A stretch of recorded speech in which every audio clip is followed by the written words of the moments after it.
জাতীয় ঈদগাহ মাঠের পাশে বৃহস্পতিবার দুপুরে দুটি নীল ড্রাম কে বা কারা রেখে যায়।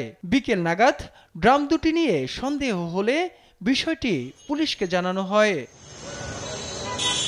পুলিশ এসে ড্রাম খুলে প্রথমে চাল দেখতে পায়। চালগুলো সরাতেই ভেতর থেকে মানুষের শরীরের খণ্ডিত অংশ বের হয়ে আসে। পরে সিআইডির একটি টিম ঘটনাস্থলে এসে তার পরিচয় শনাক্ত সহ আলামত সংগ্রহ করে। দেশের সর্বোচ্চ আদালতের পাশে এমন নৃশংস ঘটনায় হতবাক নগরবাসী।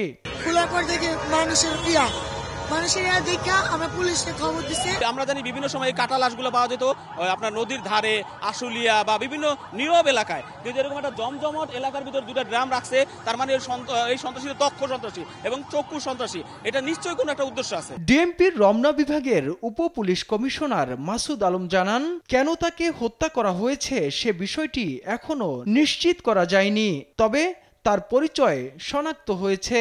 একটা হত্যাকাণ্ড এবং এই একটা লাশকে কয়েকটা অসংখ্য টুকরায় ভাগ করা হয়েছে, মানে কেটে ফেলা হয়েছে ফিঙ্গার থেকে।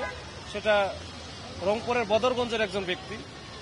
এটা দেখে আমরা একটু ওইটা ভেরিফাই করতেছি। ক্যামেরা সহ এখানে প্রত্যক্ষদর্শী যারা আছে সবার সাথে কথা বলতেছি। কথা বলে আমরা আসলে এটা কিভাবে আসলো, কারা নিয়ে আসলো, এটা আমরা চেষ্টা করতেছি যে এটা আমরা সব পুরো ডিটেইলস জিনিসটা উদ্ঘাটন করার জন্য। এই ঘটনার সাথে জড়িতদের খুব শিগগিরই আইনের আওতায় আনার কথাও জানান তিনি।